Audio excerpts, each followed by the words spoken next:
풍산자 반복 수학 수학 상이고요. 이제 원의 방정식 두 번째 시간이에요.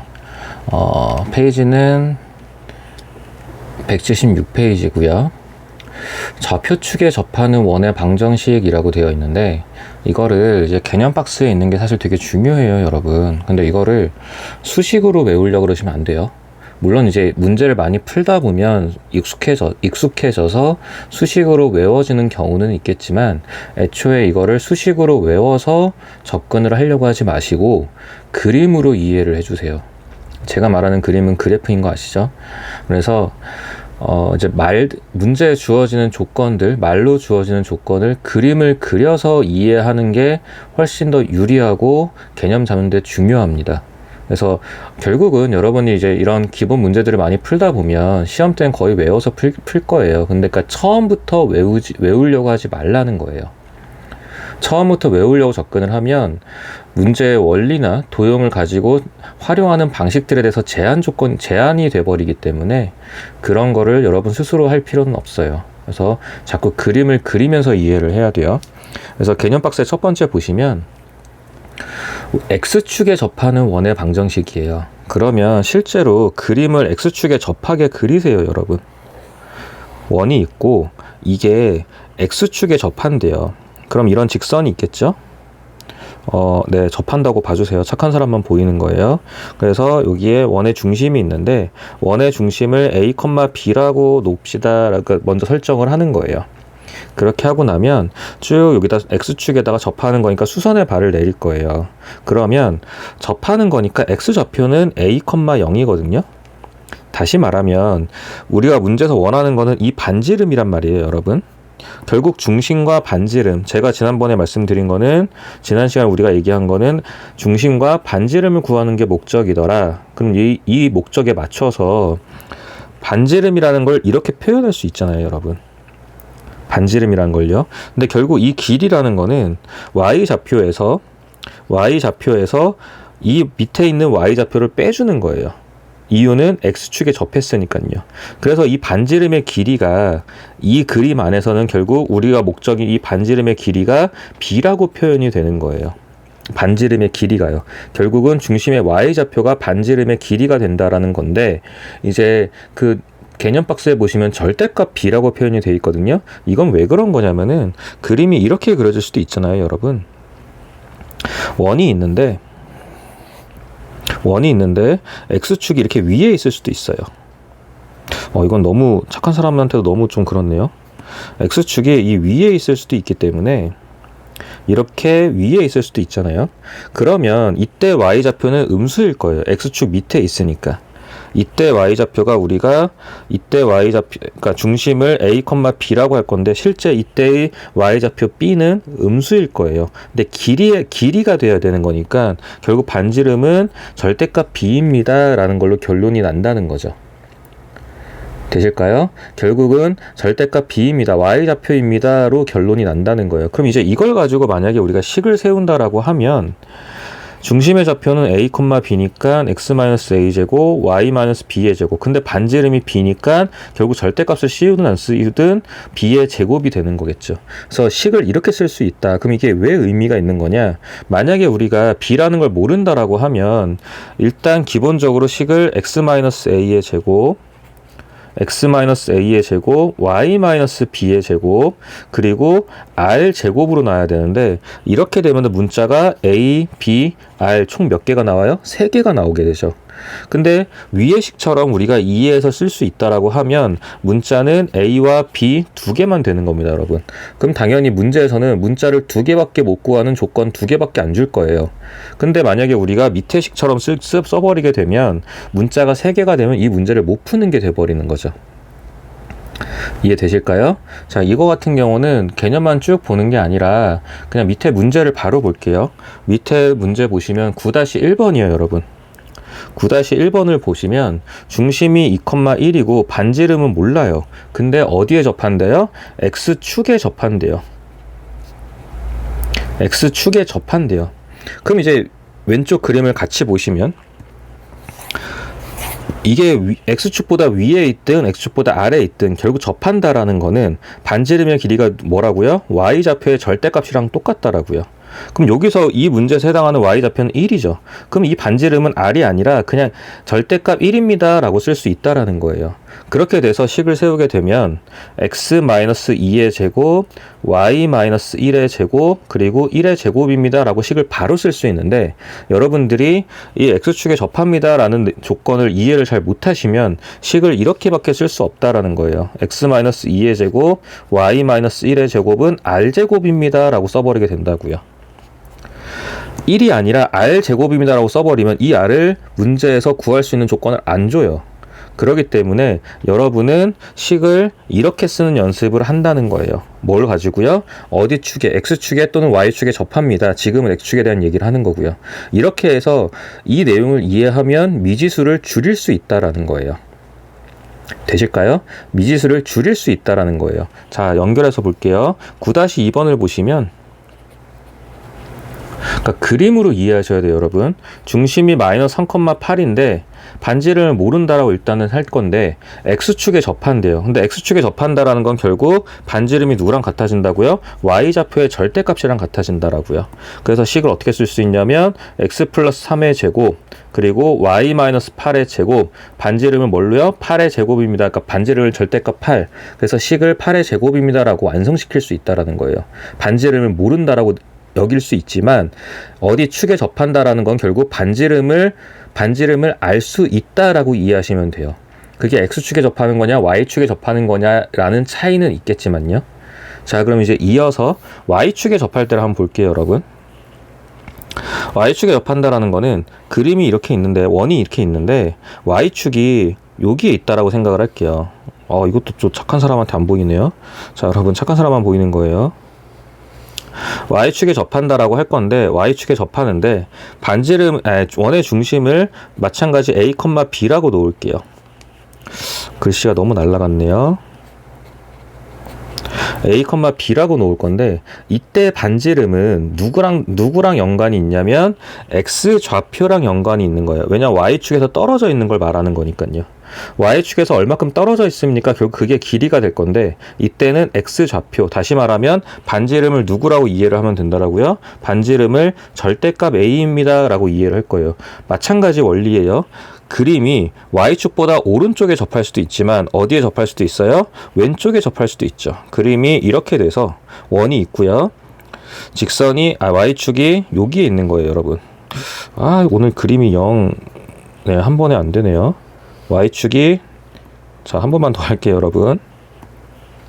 자, y축이 여기에서 있습니다 라고 한다면 이때는 마찬가지로 a, b라는 좌표가 중심인데 이때도 반지름의 길이는 결국 a 좌표에 연관이 있는 거죠. 그러니까 a가 양수냐 음수냐를 문제에 따라 달라질 건데 반지름의 길이에서는 절대값을 씌워버리게 되면 이거로 한 번에 정할 수 있습니다 라는 의미예요, 여러분. 또 이럴 땐 도형이 잘 그려지네요. 자, 여러분 다시요. 반지름을 절대값 a입니다. 다시 말하면 a 좌표입니다 라고 쓸 수 있다라고요.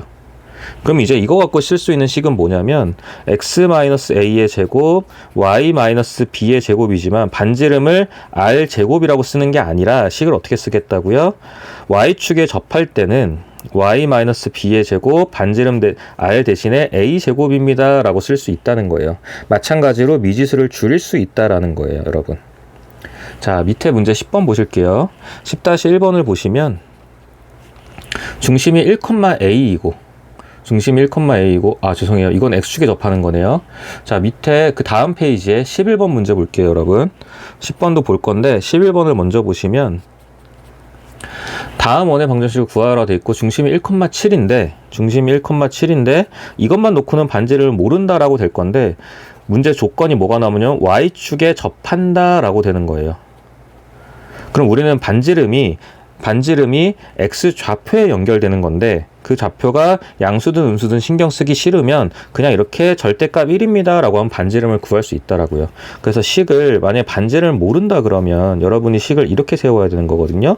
r의 제곱. 근데 우리는 y축에 접한다라는 표현을 봤기 때문에 식을 x-1의 제곱, y-7의 제곱은 1의 제곱입니다 라고 반지름을 알 수 있다라는 거예요, 여러분. 이게 중요해지는 겁니다. 이해되실까요? 그래서 축에 접한다라는 거는 처음에는 그림을 그려서 이해를 하세요. 그래서 y좌표가 필요한지 x좌표가 필요한지를 이해를 하시고 그 다음에 식을 만드는 연습을 하는 거예요. 될까요? 자, 그러면 다시 돌아가서요. 176페이지에 10번 문제 볼게요. 처음엔 어색하시니까 그냥 일단 좀 따라오시고 당연히 여러분들은 9번, 11번 문제들 다 풀어야 돼요. 풀다 보면은 축에 접한다라는 게 느낌이 올 거예요. 그리고 이해 안 될 때는 식으로 외우려고 그러지 마시고 그림을 그려서 자꾸 확인하시는 겁니다. 근데 이제 10-1번을 보시면 중심을 1,a라고 줬고요. 그럼 좌표 하나가 문자예요, 이미. 근데 이번에 조건이 뭐가 붙었냐면 x축에 접한다라고 되어 있어요. x축에 접한다 라고 되어 있는데 글씨가 너무 날아가네요. x축에 접한다, 별 차이 없네요. 착한 사람은 보이는 거예요. x축에 접한다 라고 되어 있는데 그리고 누굴 지나간대요? 3,2를 지나간대요, 원이. 그럼 이게 결국 3,2를 지나갑니다 라는 요게 미지수를 하나 죽일 수 있는, 없앨 수 있는 조건이 되는 거예요. 물론 이것도 조건이 되는 거고요. 자, 그럼 만약에 우리가 반지름을 그냥 모른다라고 생각을 해버리면 x-1의 제곱, y-a의 제곱, r의 제곱이라고 쓸 건데 그럼 이때는 미지수가 몇 개가 돼버려요? a랑 r 해서 2개가 돼버릴 거예요. 근데 우리는 x축에 접합니다 라는 조건이 하나 붙어 있죠. 그래서 x축에 접할 때는 그러니까 중심의 y좌표가 반지름이 되더라. 그럼 식을 한 단계 바꿔서 미지수를 하나 줄일 수 있어요. 어떻게요? x-1의 제곱, y-a의 제곱은 a의 제곱입니다 라는 식으로 미지수를 a 하나로 줄일 수 있어요. 그럼 a를 구하려면 또 다른 조건이 필요하죠. 그래서 문제에서 3,2를 지납니다 라는 또 다른 조건을 준 거예요. 3,2를 지난다 그랬으니까 x, y에 대입하면 되는 거죠, 여러분. x 자리에 3, 그리고 y 자리에 2. 는 a제곱입니다 라는 식이 되면 결국 a에 대한 2차 방정식으로 풀릴 건데 이런 식은 대부분 또 풀다 보면 1차 방정식이 돼요. 그러니까 식을 정리하면 1차 방정식이 되겠지만 그냥 a에 대한 2차식, 그러니까 우리는 문자 하나에 대한 2차 방정식이니까 a를 구할 수 있습니다로 접근을 하는 거예요. 그래서 계산을 하시게 되면 2의 제곱 4 빼기 4a 더하기 a제곱은 a제곱, 무조건 없어지는 건 아닌데 대부분 없어지는 형태가 나와요, 여러분. 그래서 4a가 8입니다. 따라서 a는 2입니다 라고 되는 거예요. 2입니다 라고 정할 수 있는 거죠. 자, 설명하면서 쭉 문제를 풀었지만 한번 조금만 이제 간략하게 한번 더 풀어볼게요. 10-2번이요, 여러분. 중심이 -a,3입니다 라는 거고 마찬가지로 x축에 접한대요. 접하는데 얘가 누굴 지나간대요? -3,6을 지나간대요. 자, x축에 접한다 그랬으니까 우리는 뭐가 필요해요? 중심의 y좌표가 필요한 겁니다. 그래서 식을 쓸 때 반지름을 그냥 쓰는 게 아니라 r로 쓰는 게 아니고요. y-3의 제곱 그리고 뭐라고 쓴다고요? 3의 제곱입니다 라고 쓴다고요. 근데 이게 -3,6을 지나간다 그랬으니까 -3 더하기 a의 제곱 그리고 6-3의 제곱, 그게 3의 제곱입니다. 그러니까 이런 식에선 또 2차항이 살아있어요. 그러니까 무조건 2차항이 없어지는 건 아니에요, 여러분. 그래서 a제곱 마이너스 6a 더하기 9, 그리고 3의 제곱은 9, 그리고 또 마찬가지 9 날아갔네요. 그래서 이거는 a-3의 제곱이 됩니다 라는 방정식이 생긴 거고요. 따라서 a는 3입니다 라는 걸로 결론이 나는 거예요. 그러니까 문제의 원리가 이런 식이에요, 여러분. 미지수를 하나 줄일 수 있게 만들어 주는 거예요. 뭐가? 접합니다 라는 게요. 그럼 접한다는 표현을 잘못 이해하면 미지수가 하나 늘어나기 때문에 문제를 해결을 못 하는 거죠. 이해되실까요? 그림으로 이해하셔야 돼요, 여러분. 처음에는요. 물론 문제를 많이 풀다 보면 외워집니다. 근데 그림으로 이해하셔야 돼요. 자, 이제 넘어가서 11번 지나가고 12번 볼게요. 다음 원이 y축에 접할 때 라고 되어 있어요. 이번에는 y축에 접한대요. 마이크랑 기계랑 연결이 자꾸 이제 접촉이 되면은 기계가 사실 터치를 잘 안 먹는 것 같아요. 최대한 조심하려고 하는데 자꾸 접촉이 되네요. 자, 12-1번을 보시면 x-2의 제곱 그리고 y 플러스 4의 제곱 그리고 k라고 나와 있는데 이게 전제 조건이 y축에 접한대요.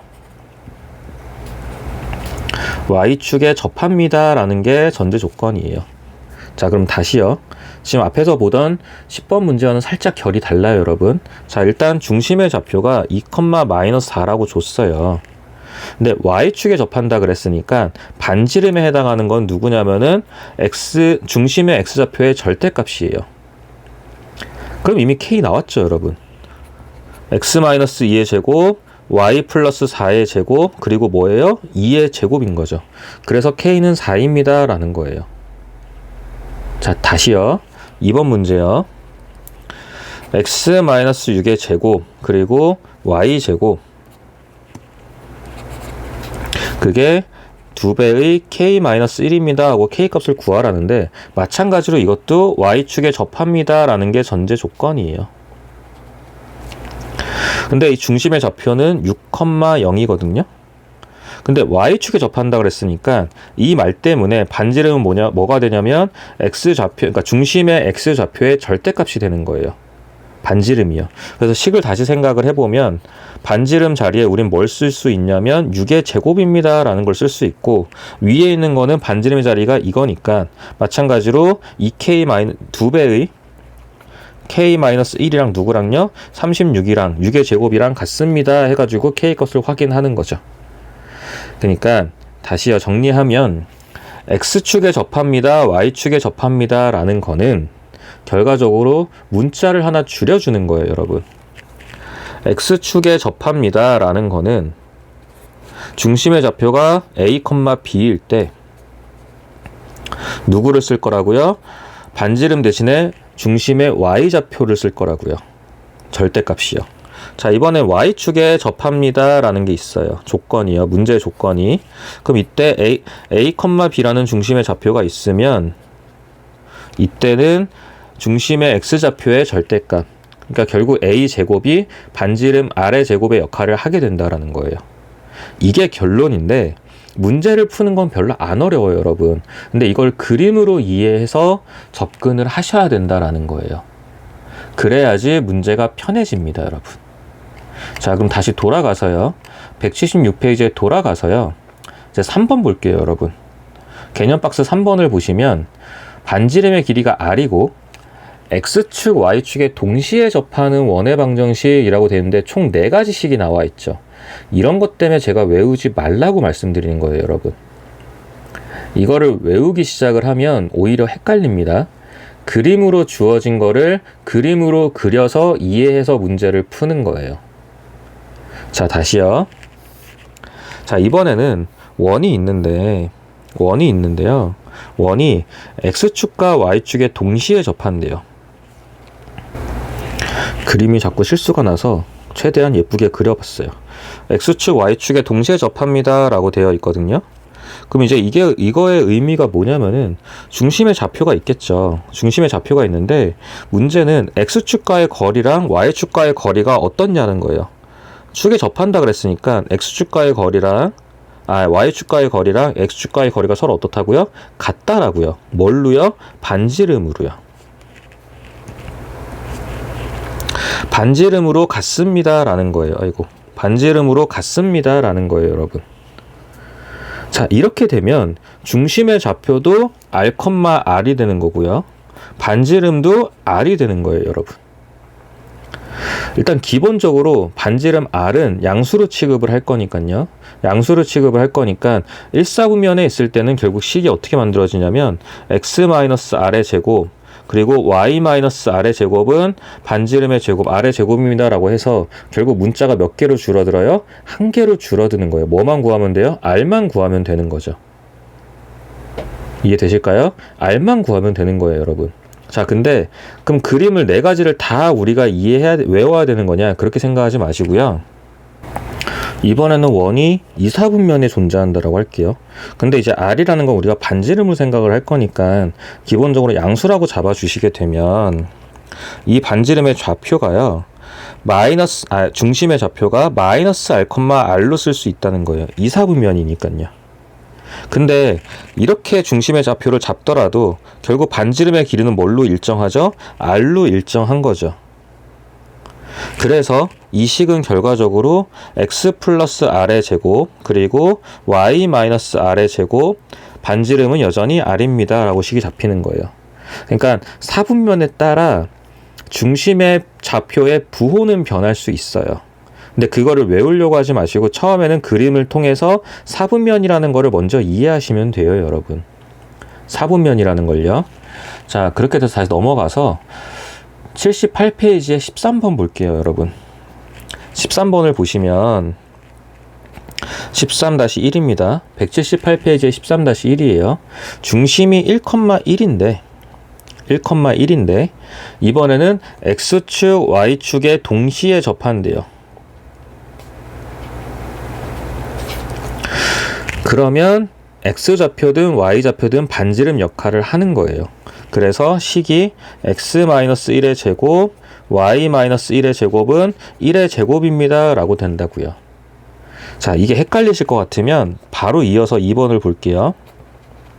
중심의 좌표가 9,-9예요. 근데 마찬가지로 X축, Y축에 동시에 접한대요. 자, 그러면요. 중심의 좌표 가지고 식을 바로 만들면 x-9의 제곱, y 플러스 9의 제곱인데 이거를 동시에 접한다 했으니까 사실 x좌표든 y좌표든 크게 상관이 없어요. 뭐냐면 절대값 씌울 거니까요. 그래서 마찬가지 9의 제곱이 됩니다. 그러니까 9의 제곱이든 마이너스 9의 제곱이든 어쨌든 계산하면 9의 제곱이잖아요. 그러니까 부호라는 건 결국 뭐에 영향을 미치는 거냐면 중심의 좌표에서 중심을 잡아줄 때 영향을 주는 거지 반지름에는 사실 크게 영향을 안 주는 거예요. 그럼 중심의 좌표는 사분면에 따라 여러분이 부호를 설정하면 된다라는 거예요. 그래서 13번 같은 경우는 여러분이 별로 헷갈릴 게 없는데 옆에 넘어가서 14번을 볼게요. 14번 문제를 보시면 이제 결국 이런 것 때문에 여러분이 좀 헷갈려 하는 거예요. 반지름의 길이만 주는 거예요, 여러분. 그냥 O라고요. 그리고 문제에서 계속 하는 것처럼 X축, Y축에 동시에 접합니다 라는 조건이 붙어 있어요. 근데 중심이 이사분면에 있대요. 그럼 이렇게만 생각하세요, 여러분. 이사분면에 있는데 이사분면은 당연한 얘기지만 X축의 좌표가 뭐죠? 마이너스예요. 그리고 Y축의 좌표는 플러스일 거예요, 여러분. 그럼 반지름이 5니까 우린 중심의 좌표를 마이너스 5,5입니다 라고 잡으면 된다고요. 그리고 반지름은 5로 정해져 있는 거죠. 이런 식으로 반지름을 가지고 중심의 좌표의 부호만 결정하시면 돼요. 사분면에 따라. 그럼 이제 이걸로 식을 만들면 x 플러스 5의 제곱, y 마이너스 5의 제곱은 5의 제곱입니다 라는 식이 만들어진다고요. 자, 다시요. 2번 문제 볼게요. 반지름이 3인데 마찬가지 x축, y축에 동시에 접한대요. 근데 이번에는 사분면이 3, 4분면이에요. 3, 4분면은 x축도 마이너스, y축도 마이너스죠. 그럼 중심의 좌표를 뭐라고 쓰냐면 마이너스 붙여서 마이너스 3,3, 마이너스 3입니다. 근데 반지름은 3입니다. 그럼 이제 원의 방정식은 x 플러스 3의 제곱, y 플러스 3의 제곱은 y 플러스 3의 제곱은 3의 제곱입니다 라고 식을 쓸 수 있는 거라고요. 그러니까 결국 지금 이게 축에 접한다라는 건 뭐냐면요, 원의 방정식을 최대한 문자를 줄여서 써달라는 거예요. 그러니까 지금까지 이런 문제들이 물론 문제 시험에 안 나오는 건 아니지만 다음 문제들을 위한 식을 세우는 과정일 뿐이에요, 여러분. 그래서 그렇게 어렵지 않으니까 그림 안에서 이해를 해주세요. 그림 안에서요. 그림 안에 자꾸 이해를 하셔야 이게 식을 잡는데 오히려 편해집니다. 사실 이 부분은 처음에는 좀 어렵게 느껴질 수 있어요. 그리고 178페이지 오른쪽 하단 보시면 풍셈 포인트에 또 4가지 식이 나오는데 이걸 자꾸 외우려고 그래요, 학생들이. 외우려고 그러니까 어려워지는 거예요. 그러지 마시고 그냥 지금 말씀드린 것처럼 사분면의 부호만 따지시는 거예요. 사분면의 x좌표가 뭔데 음수야 양수야, 사분면, 그러니까 각각 사분면에서 y좌표는 양수야 음수야 이걸 따지는 거예요, 여러분. 거기에 따라 부호가 결정이 되는 거지 저 식을 외워서 대입하려고 하지 마세요. 훨씬 헷갈리고 오히려 문제 푸는 게 싫어집니다. 그렇게 해서 어떻게 보면은 지금 원의 방정식 시작해서 178페이지까지는 그냥 식을 세우는 연습을 하는 거예요. 근데 이제 179페이지 가면 여러분들이 싫어하는 거죠. 자취의 방정식이라고 나올 건데, 이제 거기에 있는 개념 박스는 사실 여러분들한테 크게 의미가 없어요. 그냥 말로 설명이 된 거라 문제를 푸는 과정에서 필요한 거고요. 자, 그리고 개념 박스 오른쪽에 보시면 아폴로디우스의 원이라는 게 설명이 되어 있는데, 네, 그냥 무시하셔도 됩니다. 네, 굳이 이렇게 안 푸셔도 되기 때문에 무시하셔도 돼요. 그러니까 아폴로디우스의 원으로만 문제를 해결하게 나오는 건 없어요, 여러분.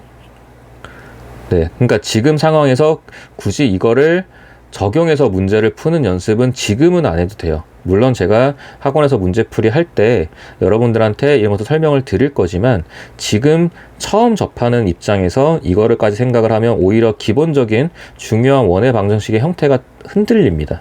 그래서 일단 이거는 무시하세요, 여러분. 자, 그래서 그 개념 박스는 한글이니까 크게 신경 쓰지 마시고, 이 부분은 제가 문제를 다 풀어 드릴 거거든요. 그러니까 처음에 어색한 게 있을 거기 때문에 차근차근 풀어 드릴게요. 15번이고요.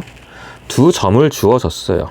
0,0이라는 점과 B는 6,0이라는 점이 주어졌는데, 자, 거리의 B가 1대2인 점의 자취라고 돼 있잖아요. 자, 주인공이 1대2인 점의 자취, 그러니까 그냥 P를 x, y라고 놓으세요, 여러분. 항상 주인공을 x, y라고 놓는 건데, P의 역할이 뭐냐면 A, B로부터의 거리의 B가 1대2예요. 다시 말하면 AP라는 길이가 있을 거고요. BP라는 길이가 있을 건데, 이 비율이 1대2입니다 라는 거예요. 여러분들은 그 문제에 주어진 걸 이 수식으로 나타내는 거에 집중하시면 돼요. 마치 내분 느낌이에요. 순서대로 비율 따라가시는 겁니다. 자, 그래 놓고, 자, 이 길이는 결과적으로 여러분 비례 관계니까 BP는 2AP입니다 라는 건 그냥 따라오시는 거죠. 자, 그리고 여기서 한번 제곱을 하세요. 제곱을 하시고 들어가는 게 편해요. BP의 제곱은 4AP의 제곱입니다 라고 제곱을 해 놓으세요. 근데 BP의 제곱이라는 거는 결국, 그러니까 BP의 거리의 제곱이잖아요. 근데 BP는 두 점 사이의 거리예요, 여러분.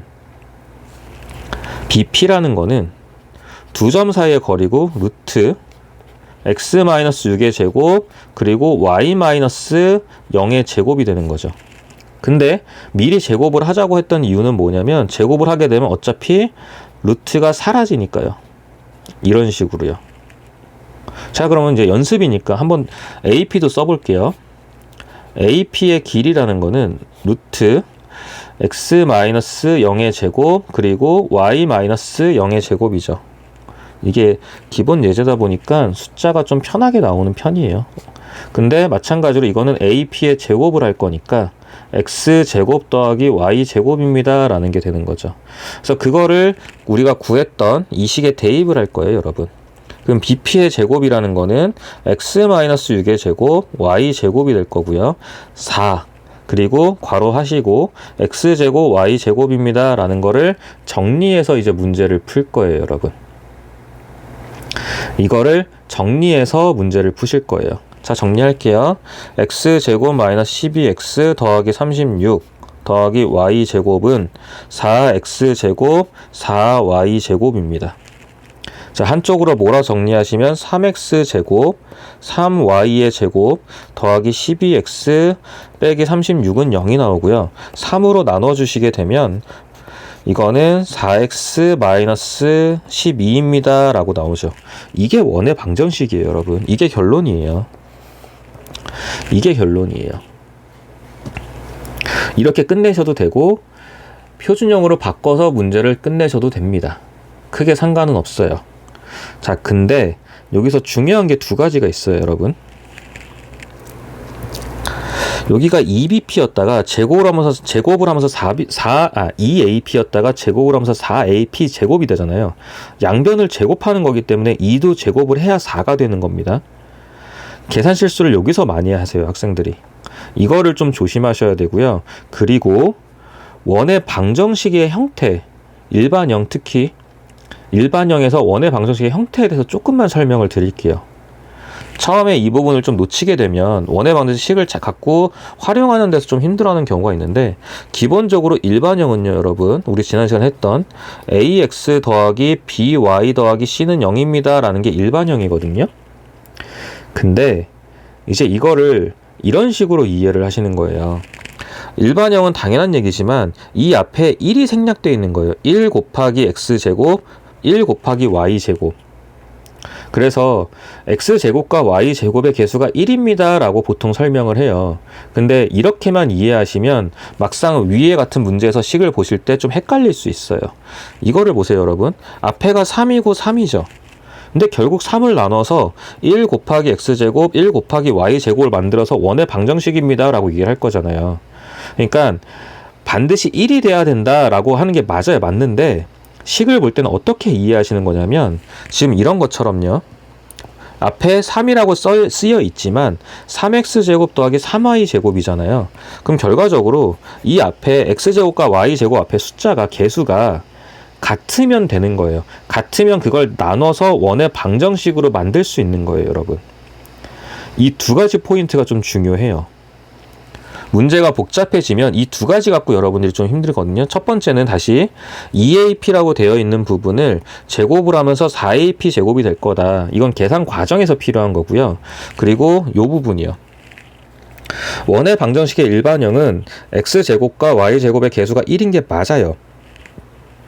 맞는데 그거를 그냥 단순히 1입니다 라고 접근하지 마시고, 개수가 같으면 뭐 3이든 100이든 개수가 같으면 나누면 원의 방정식의 일반한 형태로 표현할 수 있습니다 라고 이해를 해달라고요. 지금 당장은 이 방식이 안 필요한데 문제가 복잡해지면 이 부분이 여러분들한테 좀 처음에 어색한 역할을 할 거예요. 그래서 이 부분은 한번 들어 놓으시고 학원에서 문제 풀 때 나오면 다시 한번 말씀을 드릴게요.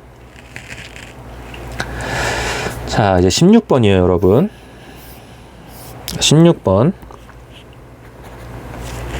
A 2,0. 아이고, 또 글씨가 날아가네요. 그리고 B라는 좌표는 5,0.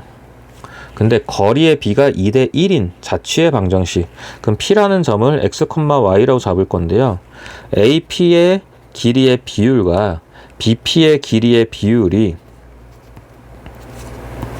점점 이번에는 2대 1이래요. 그러면 비례식의 관계에 의해서 여러분이 2BP라고 쓸 수 있고요.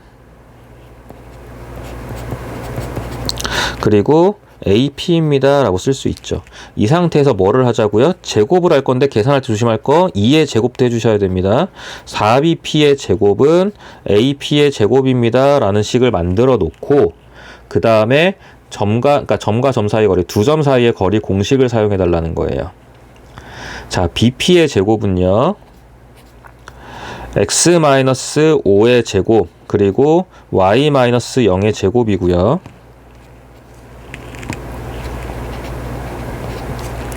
이거랑 AP의 제곱이요.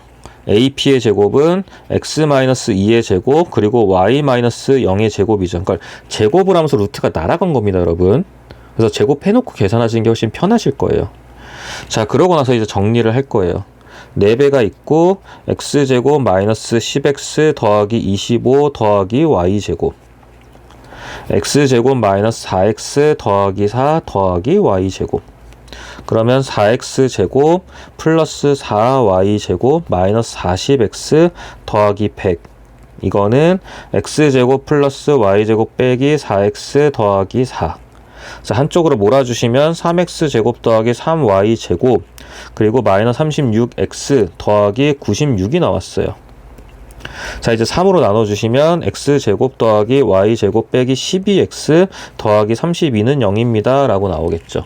물론 이걸 가지고 표준형으로 바꾸셔도 괜찮아요. 그러니까 문제에서 원하는 답이 있기 때문에 표준형으로 바꾸시는 건 어렵지 않아요, 여러분. 근데 그거보다 중요한 게 뭐라고요? 원의 방정식은 x제곱과 y제곱의 개수가 어떻다? 같다. 같으면 원의 방정식으로 만들 수 있다라고 이해하시면 되는 거예요. 그 숫자로 나누면 되는 거니까요. 그 부분이 문제가 어려워질 때 한 번은 여러분들을 좀 괴롭힐 거예요. 그래서 그 부분도 계속 보일 때마다 말씀을 드릴 거니까 이해를 해주세요. 물론 학원에 다 풀 거니까요. 자, 이제 옆에 17번, 18번이 이제 여러분들한테 어떻게 보면 자취의 방정식을 굉장히 싫어하게 만드는 문제들이에요. 그래서 직선의 방정식에서도 이제 우리 이제 학원에서 러닝 프린트나 이런 거 다 풀 때 다 한 내용인데, 그래도 원의 방정식도 원의 방정식만의 특성이 있으니까 차근차근 볼게요. 자, 이제 17번이에요, 여러분. 점 P, A, B가 있는데 A, B가 뭐뭐 위의 점이다. 뭐뭐 위의 점이죠. 자, 여러분. P가 중요한 게 아니고요. A, B가 위의 점이다 라고 하면 그냥 우리는 뭐 하죠? 위의 점은 무조건 대입해서 성립해야 되죠. 일단 대입해 놓고 시작하세요, 여러분. 대입해 성립해야 돼요. 그래서 이렇게 시작을 해 놓으시고, 자, 뭐뭐의 자취의 방정식인데 Q의 자취의 방정식이에요. Q가 주인공이에요. 그러면 뭐뭐의 Q의 자취의 방정식이니까 주인공은 항상 여러분 X, Y라고 적어 놓으세요. 주인공은요. 제가 직선의 방정식 때도 항상 이렇게 설명을 드리거든요. 주인공을 X, Y로 잡으세요 라고 설명을 드려요. 자, 그러면 X 자리가 A 더하기 3이고요. Y 자리가 B-2라고 쓸 수 있는 거예요. X는 X끼리, Y는 Y끼리. 여기까지 될까요? 자, 그리고 여기서 끝내지 마시고 A는 X-3입니다. 그리고 B는 Y 더하기 2입니다 라고 적으세요. 그러고 나서 이제 A, B를 쳐다보면은 여기 A, B에 대한 식이 하나 있죠. 그 A, B 자리에 얘네들을 집어넣는 거예요, 여러분. 그럼 A 자리에 X-3이라고 들어가고요. B 자리에 Y 더하기 2라고 들어갔어요.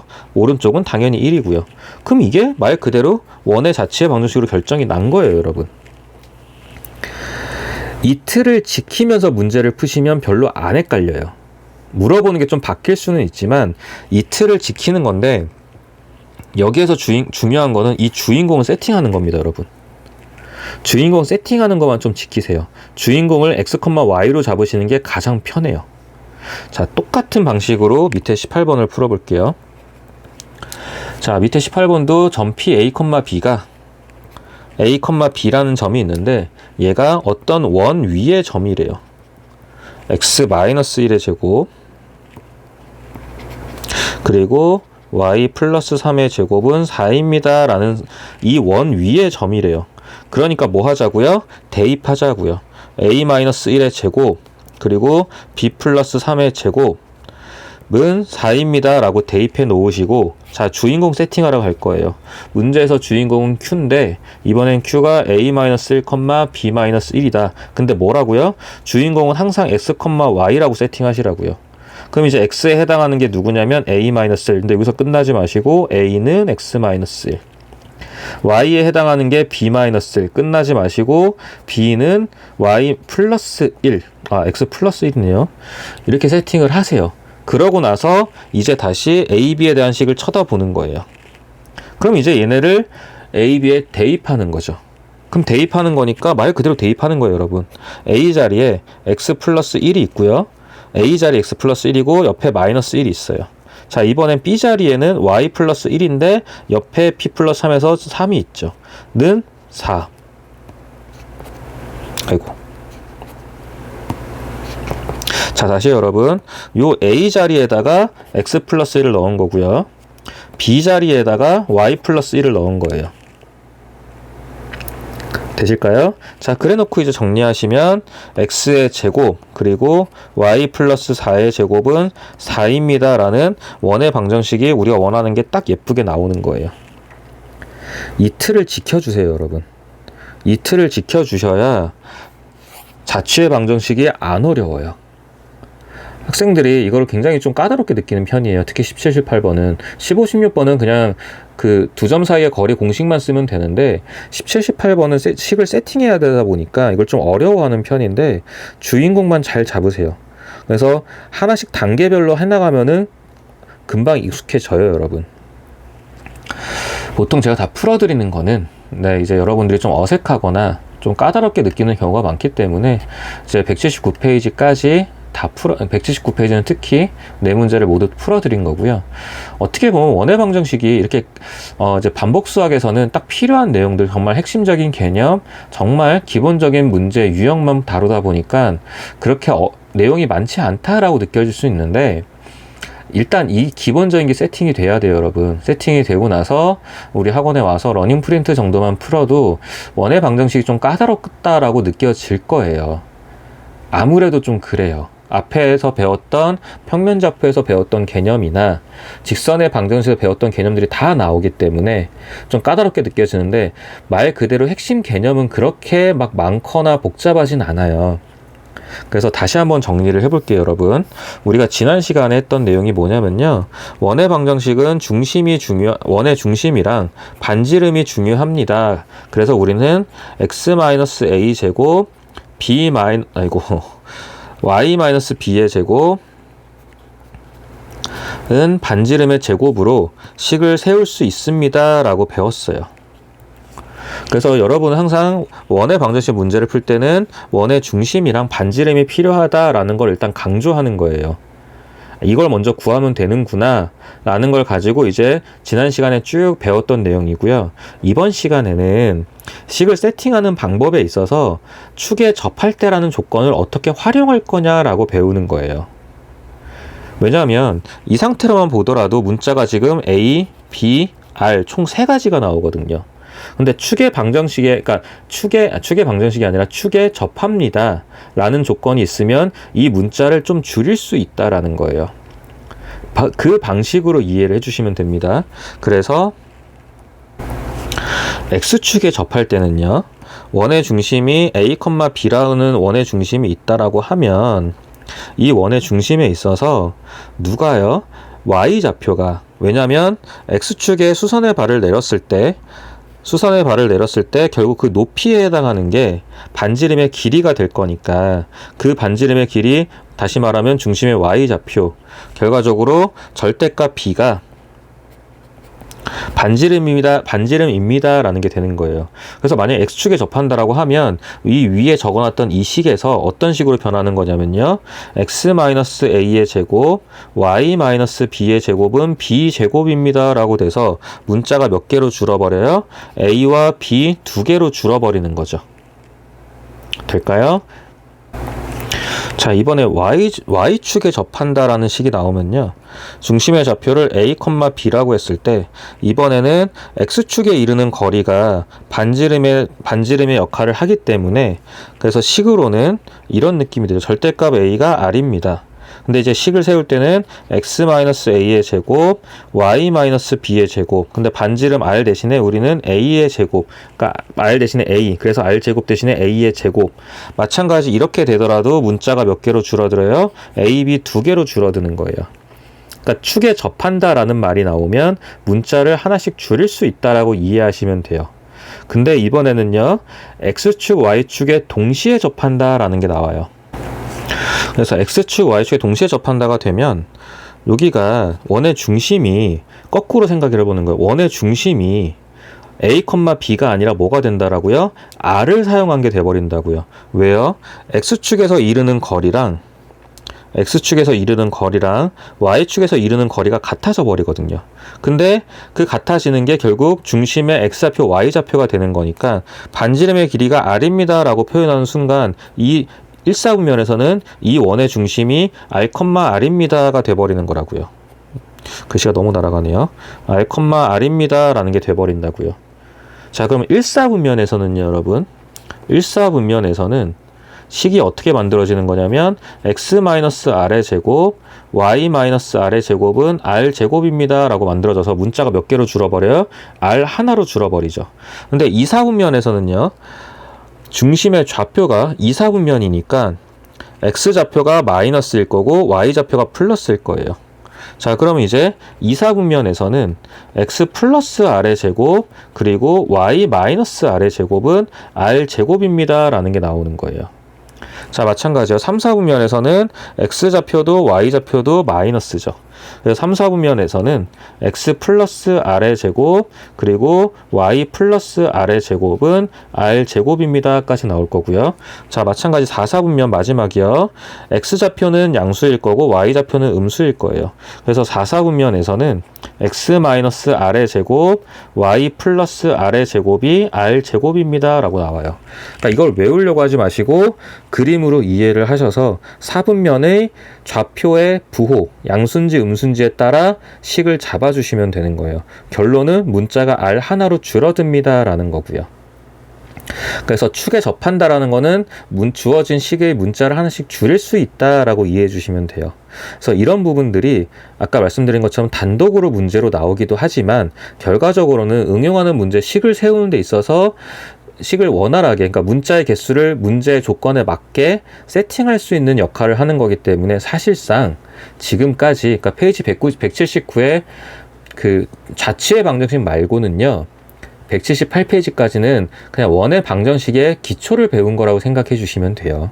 식을 세우는 기초 과정을 배웠다고 생각하시면 돼요.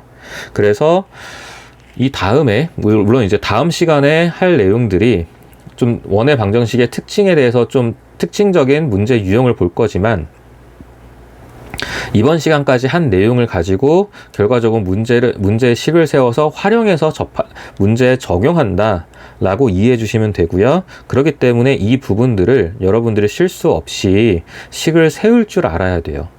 그래서 그 연습을 먼저 해주시고 나서 이제 세 번째 강의에서 이제 원의 특징적인 문제 유형을 좀 보시고 그러고 나서 학원에 와서 러닝 프린트 풀면서 기본 유형에 익숙해지시면 됩니다. 그래서 앞에 배웠던 두 단원과 평면좌표 그리고 직선의 방정식이랑은 조금 접근하는 방식이 달라요. 이 단원에 대해서 문제풀이에 접근하는 방식이 다르기 때문에 일단 178페이지까지 꼭 기초적인 걸 다 해결해 주시고 그러고 나서 세 번째 강의를 시작을 할게요.